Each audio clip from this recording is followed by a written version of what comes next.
آپ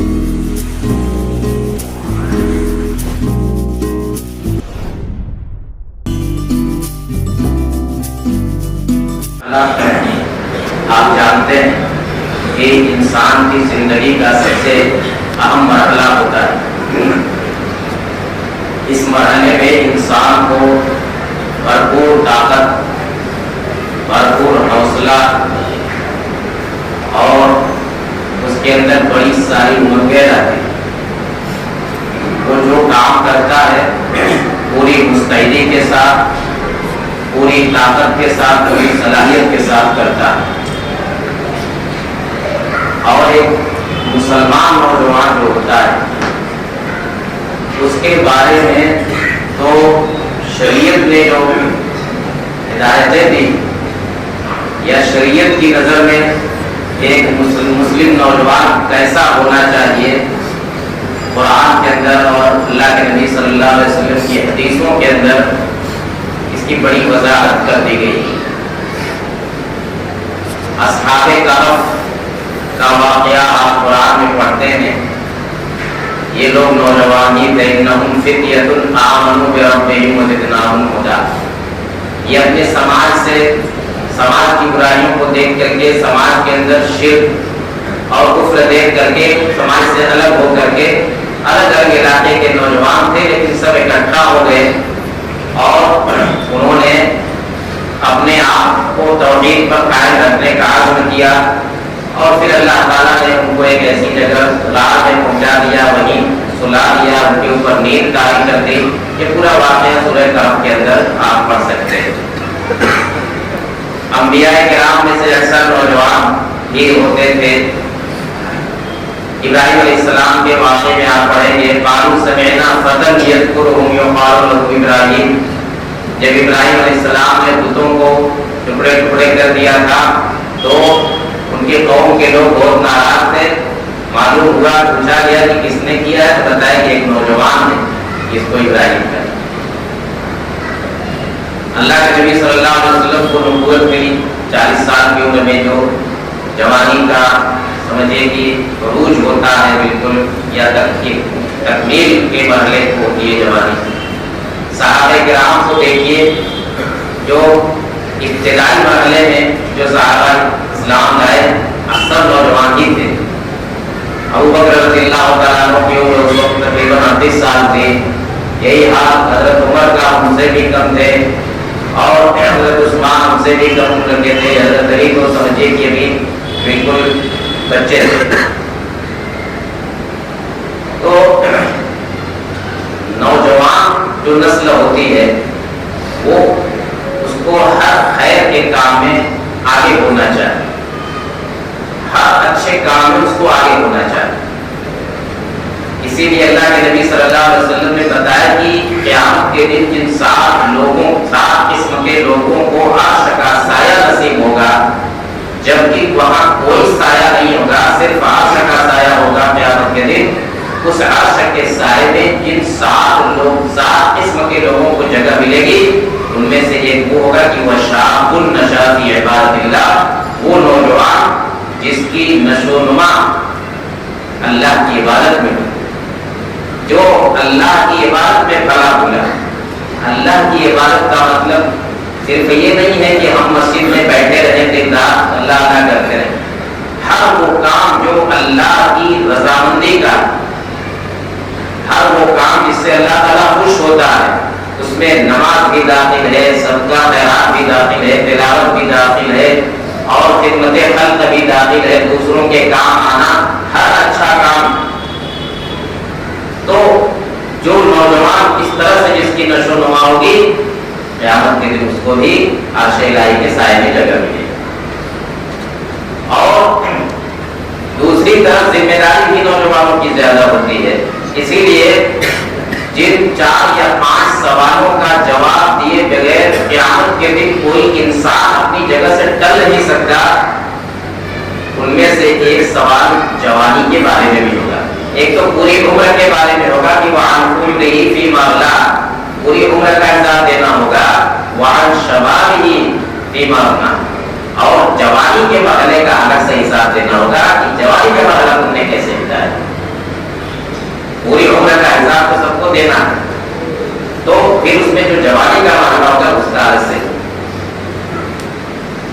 اسی لیے اللہ کے نبی صلی اللہ علیہ وسلم نے فرمایا کہ اغتنم خمسا قبل خمس، 5 چیزوں سے پہلے 5 چیزوں کو غنیمت سمجھو.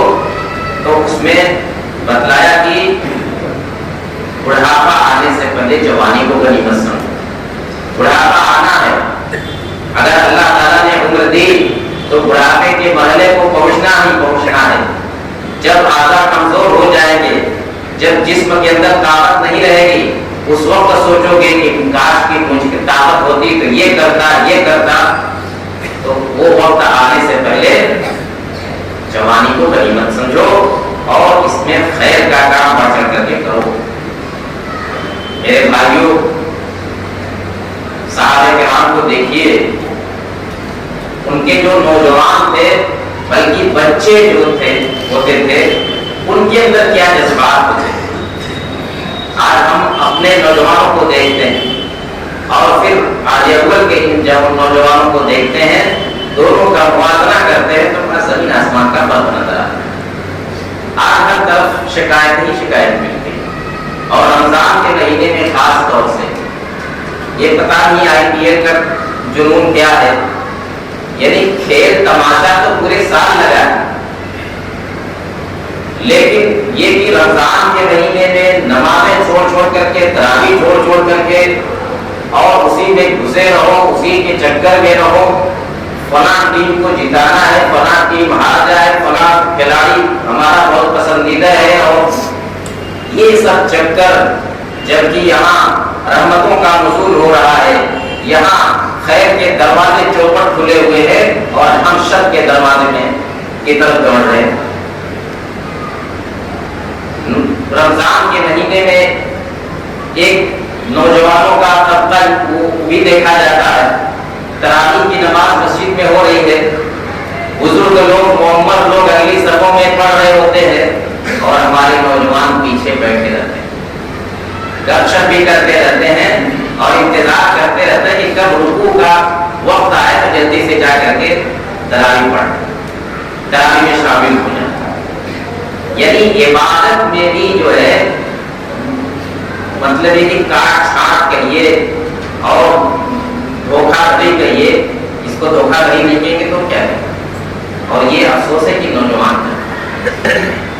کرنا 60 سال 70 سال 80 سال کے بزرگوں کو دیکھیں گے کہ ان کو طاقت نہیں ہے لیکن ہمت کر کے وہ پڑھ رہے ہوتے ہیں، اور نوجوان پیچھے لگتا ہے کہ کتنا کمزور ہے کہ وہ اس وقت کا انتظار کرتا ہے کہ جب ہم کو قیام نظرہ ہی نہ کھڑے ہونا پڑے اور جلدی سے جا کر کے شامل ہو جائے. یہ بھی نام بھی لکھ جائے گا کہ تراویح کی نماز پڑھے ہیں اور کوئی محنت بھی نہیں پڑی. شب قدر آ رہی ہے، شب قدر میں کچھ نوجوانوں کا الگ ہی مشغلہ ہوتا ہے. یہ رات ان کے لیے سمجھے کہ ایک طرح کی تفریح کی رات ہوتی ہے. وہ نوجوان گاڑیاں لے کر کے سڑکوں پر گلیوں میں ناچتے دندناتے پھرتے ہیں، لوگوں کی نیند حرام کیے جاتے ہیں، لوگوں کی عبادت مشکل کیے جاتے ہیں. یہ ہمارے نوجوانوں کی، یعنی سب نہیں لیکن ایک نوجوانوں کا بڑا طبقہ ان سب غلط کاموں میں ملوث رہتا ہے. یہی وجہ ہے کہ آج کے اس درس کا یہ موضوع رکھنا پڑا ہے. نوجوان ایک وہ تھے ہمارے صحابہ کرام کے اندر. دیکھیے غزوہ بدر کے اندر عبد الرحمن بن عوف رضی اللہ عنہ کہتے ہیں، بخاری کی روایت ہے، وہ کہتے ہیں کہ 2 انصاری لڑکے، یعنی وہ ان کو ابھی نوجوان بھی نہیں کہا جا سکتا، لڑکے تھے، 2 انصاری لڑکے کہا میرے پاس آئے، دائیں طرف کھڑا ہو گیا، بائیں طرف کھڑا، میدان جنگ کے اندر غزوہ بدر سن 2 ہجری میں اسی سال رمضان کا مہینہ، رمضان کا روزہ فرض ہوا تھا، اور اسی سال یہ جنگ ہوئی، اسلام کی پہلی بڑی جنگ. اور آپ دیکھیے 17واں رمضان ہے، 17ویں رمضان کو یہ واقعہ ہوا تھا سن 2 ہجری میں. تو حضرت عبد الرحمن بن عوف کہتے ہیں کہ 2 لڑکی آئے میرے پاس، پوچھا کہ چچا جان ابو جان کو جانتے پہچانتے؟ کہا کہ ہاں پہچانتا. تو بات کیا ہے؟ تو پہلے ایک لڑکے نے کہا کہ میں نے سنا ہے کہ وہ اللہ کے رسول صلی اللہ علیہ وسلم کو برا بلا کرتا ہے، اب میں اس کو پانا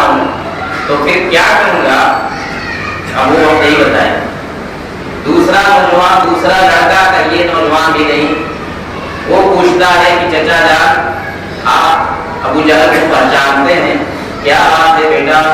کہا کہ سنا کہ اللہ کے رسول کو برا بلا کرتا ہے، اور اگر میں اس کو پہچان جاؤں، اس کو پا جاؤں تو پھر میں ہوں گا اور وہ ہوگا اور پھر اس کا انجام ہوگا۔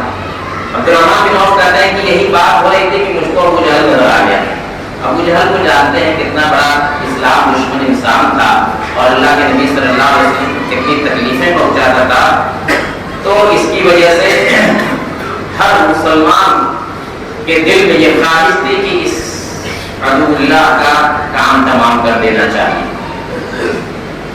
جب ابو جہل دکھائی دیا تو عبدالرحمن بن عوف نے کہا کہ یہی، دونوں پھر پڑے اس کے اوپر اور اس کا کام تمام کر کے چھوڑا۔ پھر اللہ کے نبی صلی اللہ علیہ وسلم کے پاس گئے، دونوں نے دعویٰ کیا کہ اللہ کے رسول میں نے ابو جہل کو قتل کیا، اللہ کے رسول میں نے ابو جہل کو۔ اللہ کے رسول نے کہا کہ تم دونوں کی تلواریں دیکھیں، تو دیکھا کہ دونوں کی تلواریں خون آلود تھیں، کہا کہ دونوں نے مل کر کے قتل کیا۔ یہ نوجوان بھی نہیں، لڑکے ابھی جوانی کی عمر کو نہیں پہنچے۔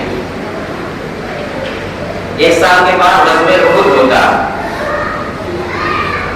غزوہ احد جب ہونا ہوا سن 3 ہجری میں، تو بہت سے مسلم لڑکے جو ابھی بلوغت کو بھی نہیں پہنچے تھے، ان کے اندر ایمانی جذبہ اس قدر تھا کہ وہ چاہتے تھے کہ ہم بھی اس غزوے میں شریک ہوں اور ہم کو بھی شہادت مل جائے۔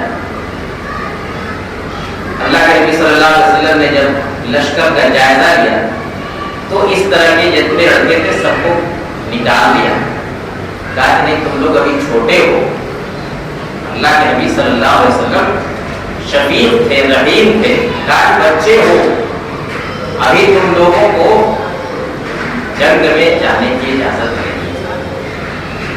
یہ بچے بہت زیادہ پریشان ہوئے، چاہتے تھے کہ کس طرح سے ہم جو ہے چلے جائیں اس غزوے میں اور کس طرح سے ہم اپنے بہادری کے جوہر دکھائیں۔ انہی بچوں میں سے ایک رافع بن خدیج اور ایک سمرہ بن جندب رضی اللہ تعالیٰ عنہما تھے۔ ان دونوں کو بھی اللہ کے رسول نے واپس کیا تھا۔ بعد میں اللہ کے نبی صلی اللہ علیہ وسلم کو بتایا گیا کہ رافع بن خدیج بڑے اچھے تیر انداز، تیر چلانے میں بڑے ماہر، تو اللہ کے رسول نے ان کو اجازت دے دیا رافع بن خدیج۔ سمرہ بن جندب جو ان کے ساتھی تھے ان کو اجازت نہیں ملی، وہ روتے ہوئے گئے اپنے سوتیلے والد کے پاس، کہا کہ دیکھ رہے ہیں رافع بن خدیج کو اللہ کے رسول نے اجازت دے دی، جبکہ اور مجھ کو اجازت نہیں دیا، حالانکہ ہم دونوں میں سے جب بھی مقابلہ ہوا ہے میں نے رافع بن خدیج کو پٹک دیا، ان کو اجازت مل گئی، مجھ کو اجازت نہیں ملی۔ ان کے والد سوتیلے والد اللہ کے رسول صلی اللہ علیہ وسلم کے پاس گئے اور ان سے کہا کہ اللہ کے رسول آپ نے رافع بن خدیج کو اجازت دے دی اور میرے بچے کو نہیں دیا، دیکھیے یہ کیا کرنا۔ انہوں نے پھر وہی بات دہرائی، اللہ کے رسول نے اپنے سامنے دونوں کو لڑایا تو واقعی سمرہ بن جندب نے رافع بن خدیج کو پچھاڑ دیا، تو آپ نے ان کو بھی اجازت دی۔ بعض روایتوں میں آتا ہے کہ یہ لڑکے جو ہے اپنے پنجوں کے بل کھڑے ہو کر کے دکھلاتے تھے کہ ہم اتنے بڑے ہیں اتنے بڑے۔ اس طرح کی بے شمار مثالیں آپ کو ملیں گی، صرف صحابہ کرام کے اندر ہی نہیں ملیں گی بلکہ پوری اسلامی تاریخ میں ملیں گی۔ تو میرے بھائیوں، نوجوانوں، ان صحابہ کرام کی اور اپنے اسلام کی تاریخ پڑھیے، دیکھیے وہ کیوں عزت اور وہ اپنی زندگیوں میں معزز ہو کر کے کیوں رہے، اور ہم آج اپنے اس وطن کے اندر جس ذلت کی زندگی گزار رہے ہیں اس کی کیا وجہ ہے؟ یہاں تو سیدھا سادہ قانون ہے اللہ تعالیٰ کا تم مجھ کو یاد کرو میں تم کو یاد کروں گا، فاذکرونی اذکرکم۔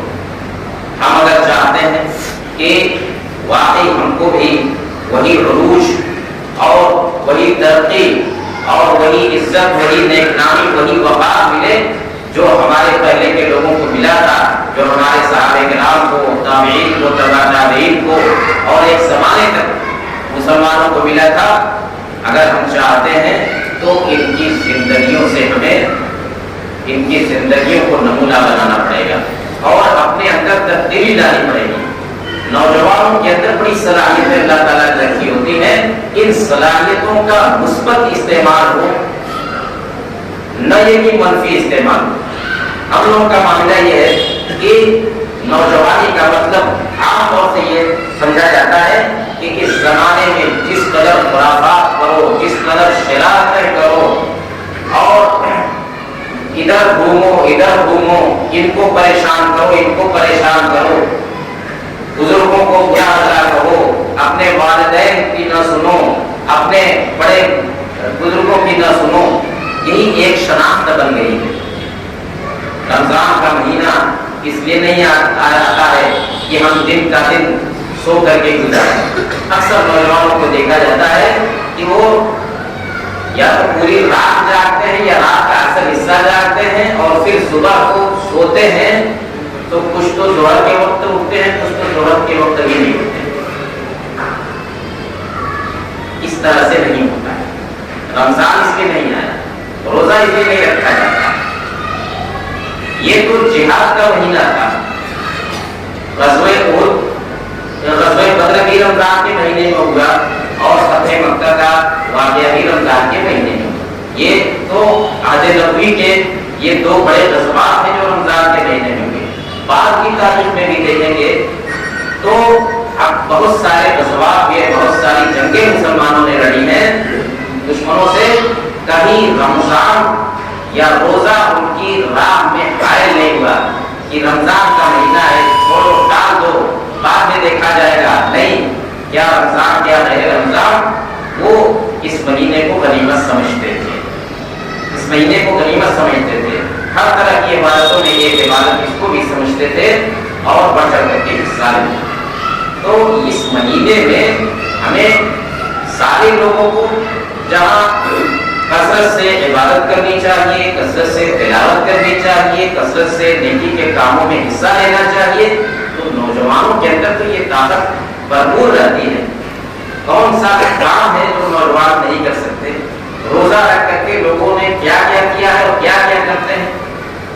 ایک مزدور کو دیکھیں کہ وہ روزہ رکھ کر کے دن بھر مزدوری کرتا ہے، لیکن کبھی وہ یہ نہیں سوچتا کہ میں روزہ بھی رکھوں مزدوری بھی کروں، نہیں۔ اس لیے کہ روزہ اس لیے نہیں آیا ہے کہ ہم اپنے آپ کو بالکل معطل کر دیں۔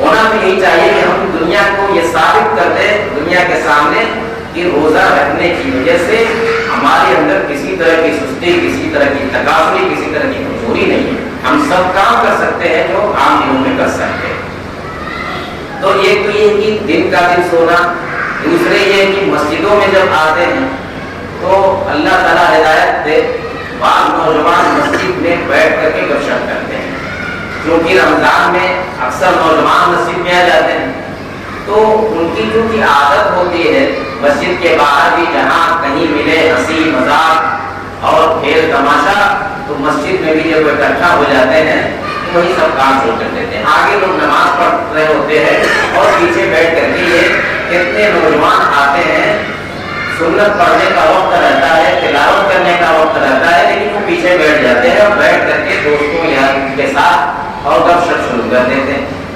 مسجد ہے میرے بھائیوں، اللہ کا گھر ہے۔ اگر آپ اس مسجد کا احترام نہیں کر سکتے، اللہ کے گھر کا احترام نہیں کر سکتے، تو مسجد کے باہر چلے جائیں، لیکن مسجد کے اندر بیٹھ کر کے مسجد کی بے حرمتی کرے، اللہ کے گھر کی حرمت کو پامال کرے، یہ کسی طرح مناسب نہیں۔ آپ مسجد میں آتے ہیں، مسجد میں آدمی عبادت کے لیے آتا ہے، تلاوت کے لیے آتا ہے، نماز پڑھنے کے لیے آتا ہے، خیر کے لیے آتا ہے، اچھی باتیں بولنے اور اچھی باتیں سننے کے لیے آتا ہے، لیکن ہم ہیں کہ مسجد میں بھی آتے ہیں تو ہمارے اوپر بہت ساری چیزیں سوال آتی ہیں جو مسجد کے بعد ہم کرتے ہیں. تو مسجد اور غیر مسجد میں فرق کرنا چاہیے. اللہ کے گھر میں اور غیر اللہ کے گھر میں فرق کرنا چاہیے. اللہ کا گھر ایسا ہے کہ یہاں تو صحابہ کرام یعنی تیز آواز میں ایک دوسرے کو کچھ کہنے سے بھی پرہیز کرتے ہیں. حضرت عمر رضی اللہ تعالیٰ عنہ نے ایک مرتبہ دیکھا کہ مسجد نبوی میں دو آدمی زور زور سے بات کرتے. پوچھا بلایا کہاں سے آئے تم لوگ کہ مسجد کے اندر اس طرح سے باتیں کرتے ہو. تو مسجد میرے بھائیوں بڑی مقدس جگہ ہوتی ہے. روئے زمین کا سب سے بہترین حصہ, سب سے مبارک حصہ ہوتا ہے. اگر ہم اس جگہ کی عظمت اور اس جگہ کی تقدس کا خیال نہیں رکھیں گے تو پھر کس چیز کی عظمت, کس چیز کے تقدس کا خیال رکھیں گے.